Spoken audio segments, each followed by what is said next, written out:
Baik, baik, Pak. Nah itu begitu langsung saya jatuh, begitu jatuh udah nggak sadarkan diri.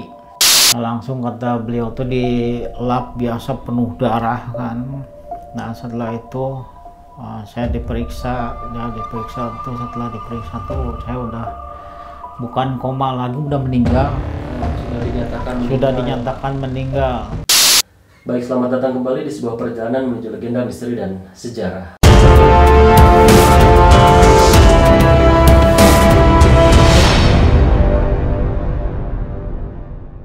Baik teman-teman, terima kasih masih setia mengikuti perjalanan kita di sebuah perjalanan menuju legenda, misteri, dan sejarah. Sebelumnya kami mohon maaf di masa PPKM ini kami belum bisa kembali melakukan perjalanan-perjalanan. Namun teman-teman tidak usah khawatir, Lemirah bukan berarti berhenti sampai di situ saja.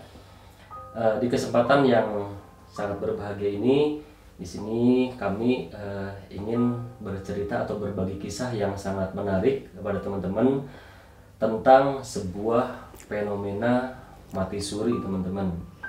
Di samping saya ini sudah ada dengan Bapak Herul. Assalamualaikum, Pak. Waalaikumsalam warahmatullahi wabarakatuh. Baik, teman-teman, sebelumnya perkenalkan Bapak Herul ini adalah saudara saya ya. Bapak Herul masih orang tua saya. Kebetulan ini Bapak Herul adalah orang tua dari Indra ya, teman kita, teman-teman. Pak Herul, gimana Pak kabarnya? Alhamdulillah baik. Alhamdulillah, terima kasih Pak Herul sebelumnya sudah menyempatkan waktu untuk berbagi kisah, untuk sharing kepada teman-teman di rumah, Pak. Ini seperti yang sudah kita bicarakan sebelumnya mengenai fenomena yang pernah Bapak alami. Kita ngobrol santai saja, Pak. Iya. Di sini kan Bapak pernah mengalami tentang fenomena mati suri, betul ya Pak? Iya. Ya, baik.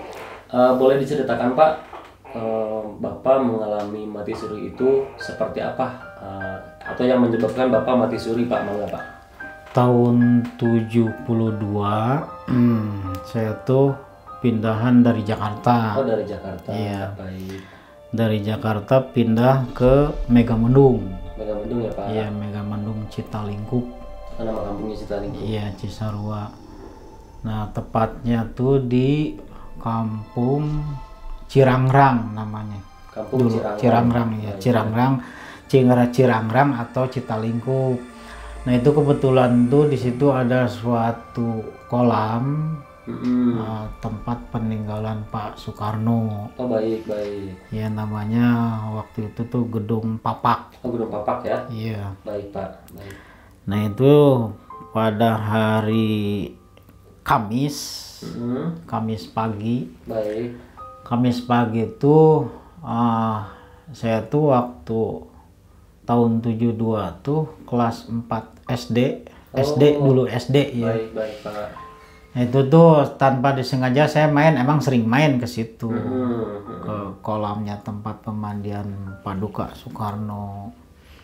Nah, setelah itu saya lihat-lihat, istilahnya ada waktu dulu tuh namanya kalau di Sunda mah gabus bogo apa? Bogo ya, ikan ya. Iya, ikan. Iya, ikan. Nah, saya lihat-lihat ikan di situ. Nah, tanpa disengaja saya langsung ke kolam. Jadi ke kolam tempat pemandian Soekarno tuh di ujungnya tuh tembok, mungkin bangunan dulu ya. Betul. Bangunan dulu itu. Tapi waktu itu masih asli. Masih asli itu. Nah, tanpa sengaja tuh saya nginjak di ujung kolam tersebut. Nah, setelah itu langsung retak. Oh. Nah, di bawah ujung tembok kolam renang ya, tempat berenang mungkin Paduka itu keluarganya. Nah, di situ tuh langsung retak. Di bawahnya kan tempat pemandian pancuran. Betul. Ya, betul. air apa namanya tuh, mata air. Mata air ya. Iya. Nah, itu diperkirakan saya tuh ketinggiannya sekitar ada 8 meteran lah. Ya, saya jatuh langsung situ. Nah, setelah jatuh ya, saya masih ingat jatuhnya itu. Jatuhnya langsung itu kan banyak batu-batu sebesar kelapa. Nah, itu posisi saya langsung kayak orang terjun.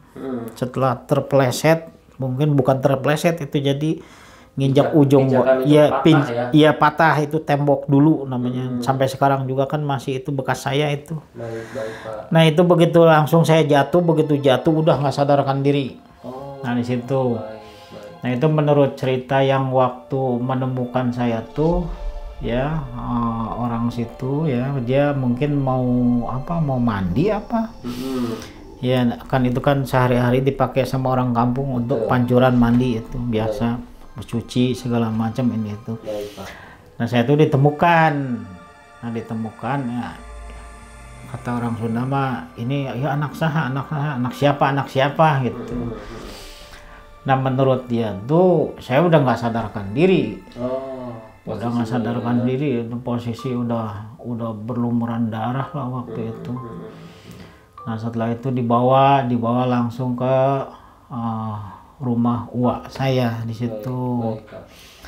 Nah setelah itu dibawa ke rumah uak saya, bagi orang yang apa menggotong saya ya, saya tuh waktu itu nanya, dia cerita gitu. Nah dibawa ke suatu ruangan, dulu tuh namanya apa, tepas apa? Teras ya? Iya teras, tepas di tengah-tengah ruangan situ. Nah langsung kata beliau tuh dilap biasa penuh darah kan.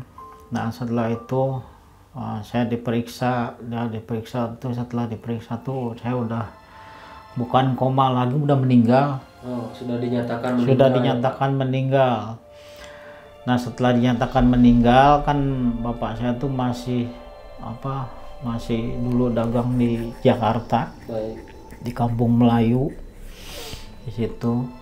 Waktu itu kan pihak telepon tuh terbatas. Betul. Jadi kalau telepon tuh mesti naik ke atas.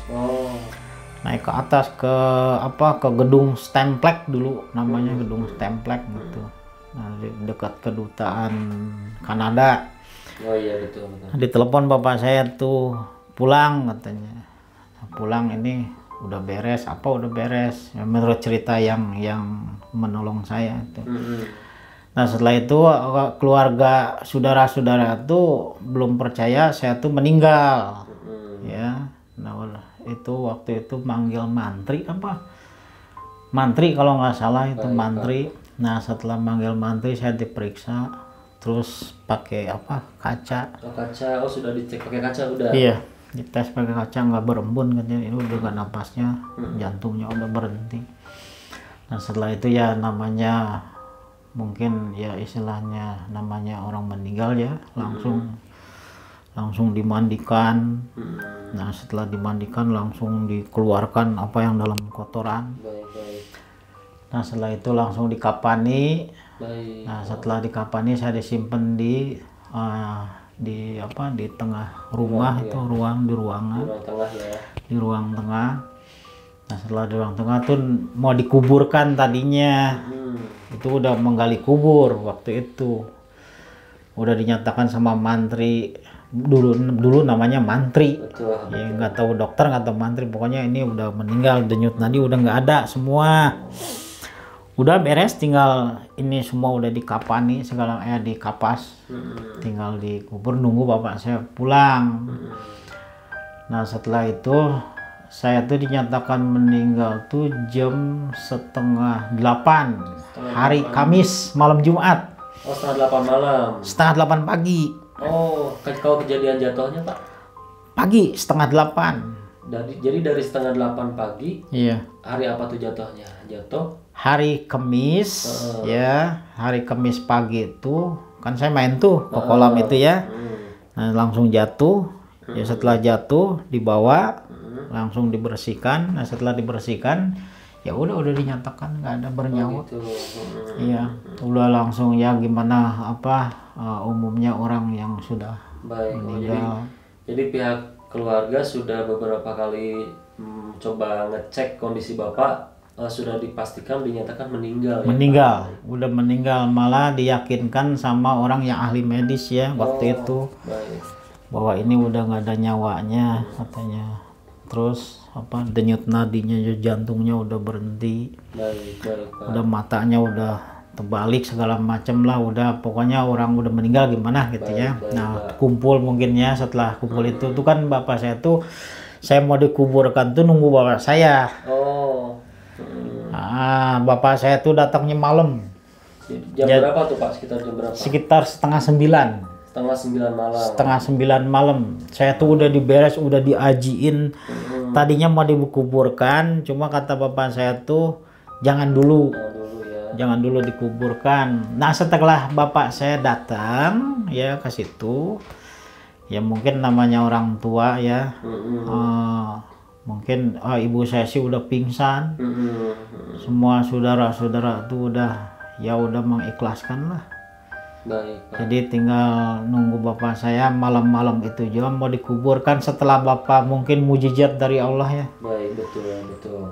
Iya, bapak saya nggak tahu baca doa apa, nggak tahu bapak. Yang jelas begitu pas bapak saya datang tuh meluk saya mungkin ya. Dan saya waktu itu udah nggak ini. Nah, setelah meluk saya tuh perasaan apa? Jadi begitu pas meluk saya tuh saya bangun. Bangunku kenapa saya ada di sini? Kata saya gitu. Nah, itu dalam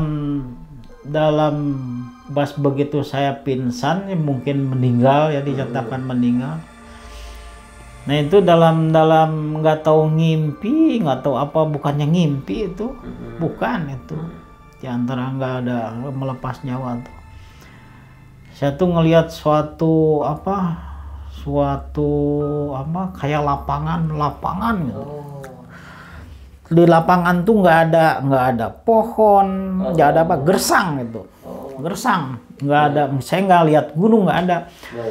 Cuma saya lihat, saya berjalan begitu melihat ada rombongan orang berjejer, baris gitu. Di ujung sana tuh kelihatan ada cahaya kayak cahaya gimana ya? Kayak cahaya pelangi. Kayak cahaya pelangi. Nah, itu dalam koma, nggak tahu saya dalam meninggal itu ya, yang jelas saya udah meninggal lah itu ya. Nah, itu saya lihat orang berbaris, tapi berbaris tuh kayak orang pakai ihram sebelah sini, cuma bawa buku, nggak tahu buku, nggak tahu kitab, kayaknya Quran kayaknya. Kayaknya Quran dipegang di tangan kanan. Gitu ya. Nah, saya nggak kata saya, kok saya nggak ada temennya. Nah, saya ngikutin nih rombongan orang yang berbaris itu. Nah, saya ngikutin orang berbaris itu, saya kan mau masuk dalam barisan itu. Masya Allah. Nah, begitu mau masuk ke dalam barisan, saya disenggol. Nah, senggol, saya jatuh, saya bangun lagi, ngikut lagi jalan terus. Orang ini nggak berkata apa-apa, nggak.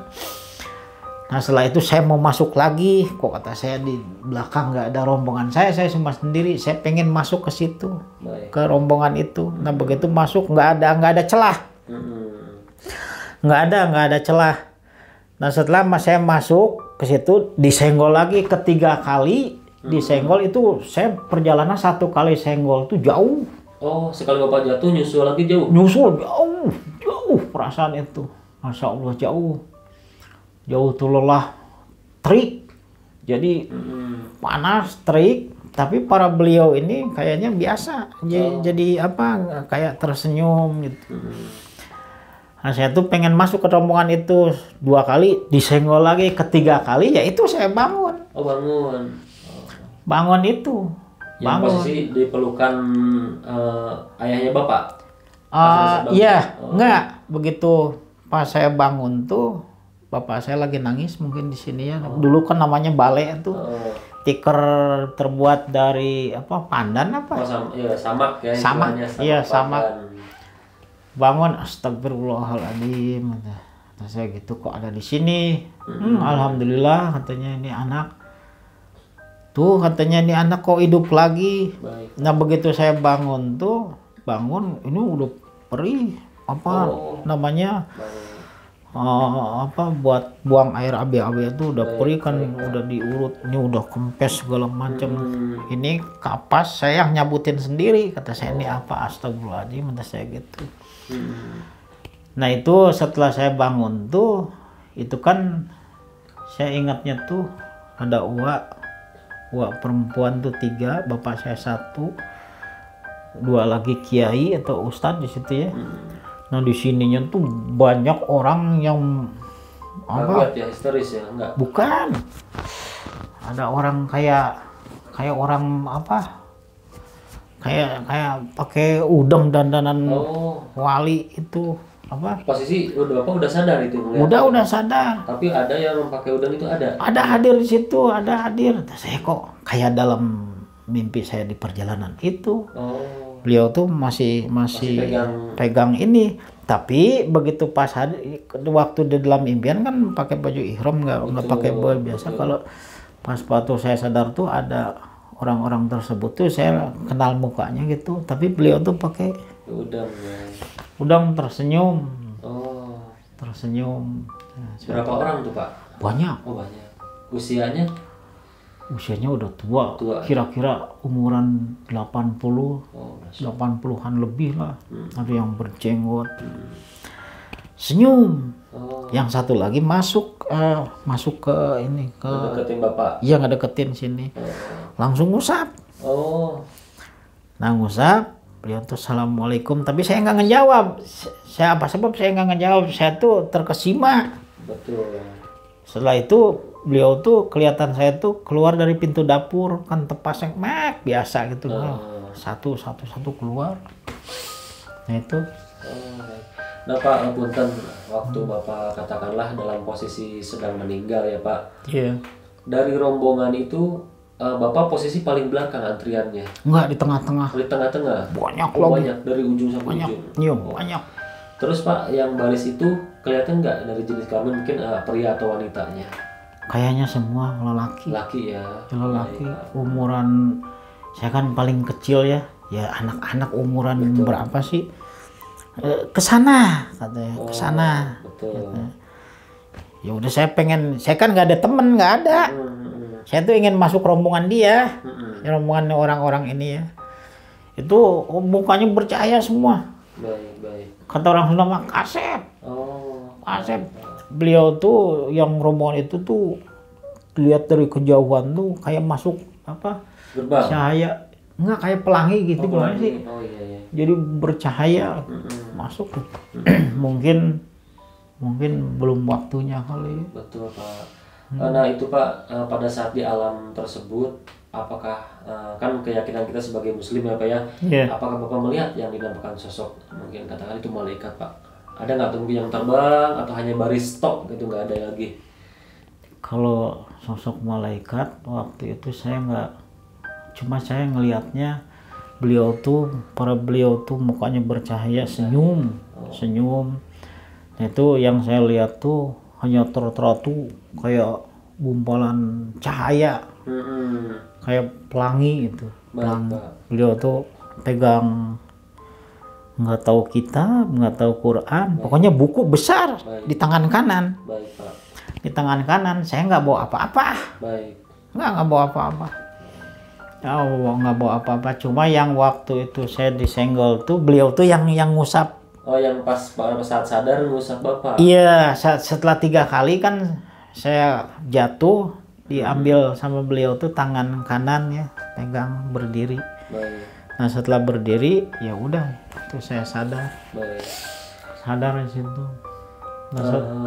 Terus maaf Pak, kan menurut banyak artikel yang saya baca, katanya misalkan orang yang mengalami mati suri itu di alam tersebut kadang melihat sosok seseorang yang sudah meninggal yang mendahului. Apakah di situ Bapak melihat orang yang Bapak kenal? Enggak ya, hanya rombongan itu saja. Iya, rombongan hanya rombongan itu. Satu baris atau 2 baris Pak? Atau berapa baris? Banyak. Banyak tuh. Itu 1 kali saya jatuh tuh, saya berjalan tuh lama. Bayangkan aja. Sekarang kalau misalkan saya udah dikubur misalkan ya, itu kan berapa jam? 7:30 pagi. Sadar jam 9, kurang lebih jam 9 malam, itu berapa jam? Ini kan udah di kapasi ya. Udah dikapas, udah dibungkus, udah semua, udah ini. Iya.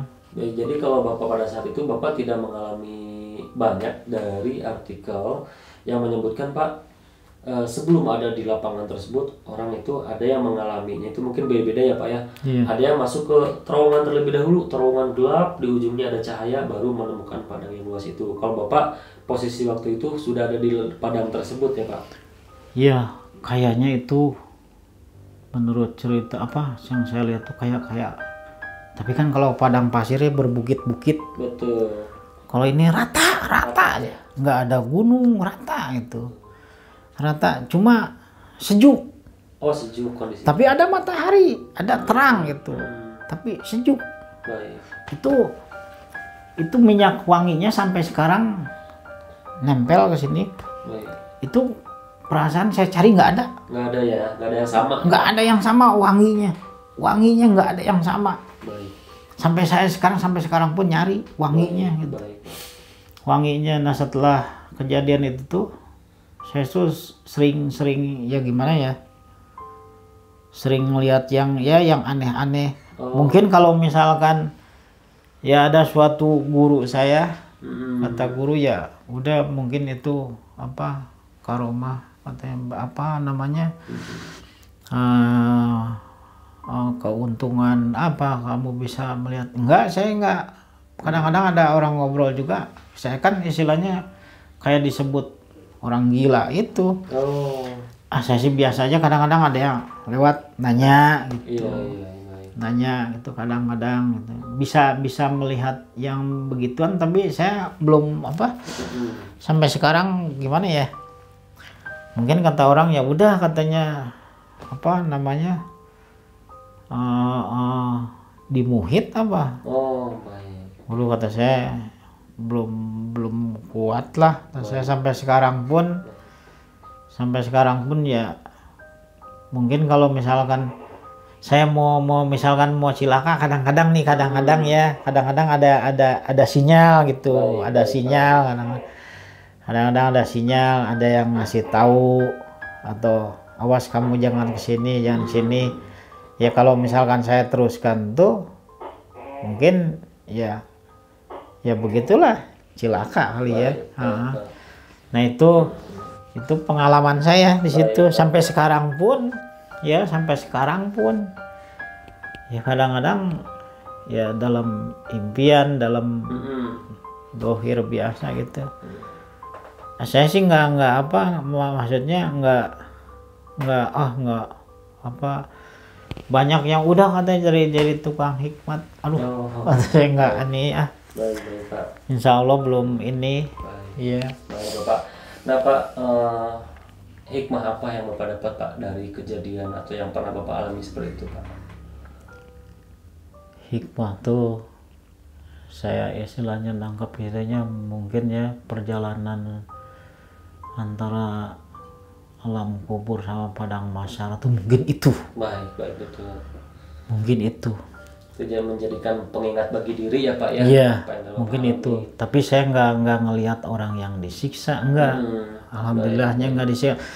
Tapi saya mau masuk ke dalam barisan itu tuh mungkin belum waktunya ya. Kayaknya belum waktu. Tidak diizinkan masuk ya Pak. Nggak diizinkan. Nggak diizinkan. Alhamdulillah perjalanan tuh perasaan itu bertahun-tahun perasaan gitu ya. Tapi nggak merasa capek. Nggak merasa capek. Baik Pak. Satu lagi Pak, mungkin ada pesan atau wejangan Pak untuk para generasi muda di rumah Pak dari Bapak. Iya, mungkin kalau pesan wejangan tuh ya jangan tinggalin 5 waktu ya. Betul. Kalau sholat tuh kan istilahnya dapatnya dari langit ke-7 Isra Mi'raj ya. Betul. Makanya saya waktu pas perjalanan tuh banyak yang ngasih barang-barang begituan gitu, model keris segala macam. Tapi saya nggak ngemuhit, nggak nyimpen, kadang-kadang datang sendiri. Baik. Ya yang saya istilahnya ini ya 5 waktu aja. Baik, jangan tinggalkan sholat. Iya, satu, keduanya kita berbakti sama orang tua. Betul. Mungkin itu karomah mujizat syariat dari orang tua bapak saya hadir saya. Betul. Alhamdulillah sampai sekarang. Baik. Nah itu jadi doa orang tua tuh ya istilahnya lebih dari apapun. Baik, betul Pak. Iya. Baik. Baik Bapak, kami sangat berbahagia sekali ya teman-teman dapat sharing, Bapak dapat berbagi cerita dengan teman-teman di rumah tentang pengalaman Bapak. Jadi sekali lagi kami mengucapkan banyak terima kasih Pak atas waktunya. Amin.